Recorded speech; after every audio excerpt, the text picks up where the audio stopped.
Hey, what's going on? Keith here from Sports Vibes TV.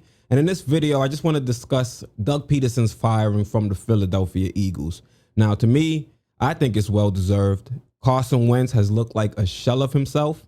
And based on what they have to pay Carson Wentz, it just made more sense for them to move on from the head coach instead of moving on from their quarterback. If I'm not mistaken, if they move on from Carson Wentz, they're going to have like $34-35 million of dead cap. And we've seen how that can hamper a team. Look at the New England Patriots. The New England Patriots, I think, still have Tom Brady's cap hit on their books.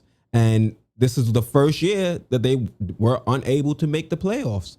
So the fact that Carson Wentz has that kind of salary, has that kind of cap hit, and the way he has looked and the way he has regressed under Doug Pederson, it would make sense for them to move on from him, bring in another head coach, and see if he can revive Carson Wentz. And if not, you still have Jalen Hurts that still has, 2 or 3 more, I think he has 3 more years on his contract after this one.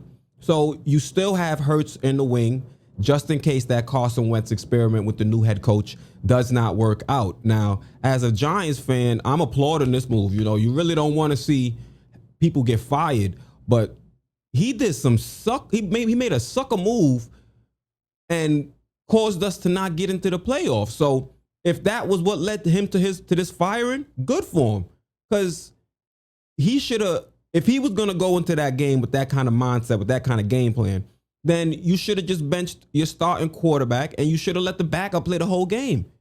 Like, there was no need for him to throw in the towel in the fourth quarter of that game just to spurn the Giants. Like, are we really on y'all minds like that? Because honestly, as a Giants fan, I really don't think about the Eagles unless we playing them. So for the Eagles to be playing a division rival and still have the Giants on their mind, to me, is crazy.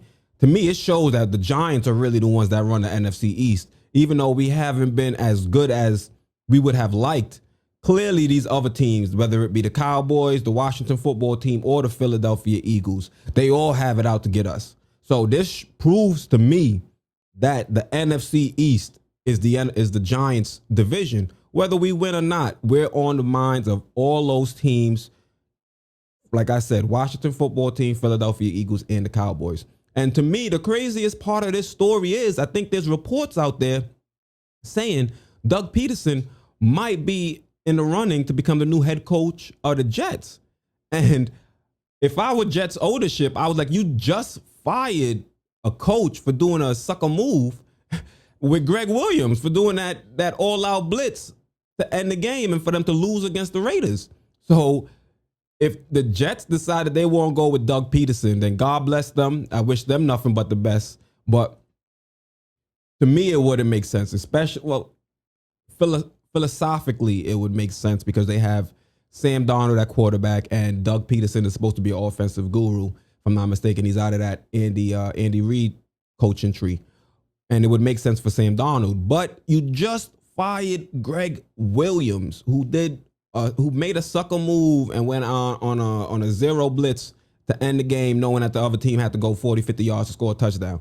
Not only that, you just moved on from Adam Gase. Adam Gase is a coach that was fired from Miami, and then you signed him in the very next offseason, within that same offseason, not even the next offseason.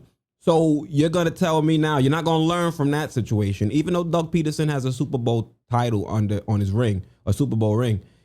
You're going to tell me you're going to do the same thing, hire a coach that got fired in the same coaching cycle? You know, if that's the way the Jets want to operate, if that's how they want to run their team, then, more power to them. I don't really like talking on other teams that aren't really my own, but God bless them. I just wanted to give you guys my thoughts on this Doug Pederson situation. To me, he deserves the firing based on what he did as the head coach in that final game. To me, he disrespected the game of football by going out there and having his players, be at risk on the football field, and then have them go out there competing to win. And then in the fourth quarter, just say, okay, yeah, we're going to throw in the towel. I don't care if you guys still have to go out there and put your body on the line, but I'm not going to put you guys in the best position to succeed. So let me know what you think about this situation down in the comments. If you're unfortunately a Jets fan and you want to give your thoughts on how things are going to look with Doug Pederson running the offense. Let me know down in the comments. Once again, I'm Keith, host of Sports Vibes TV, and I'm out.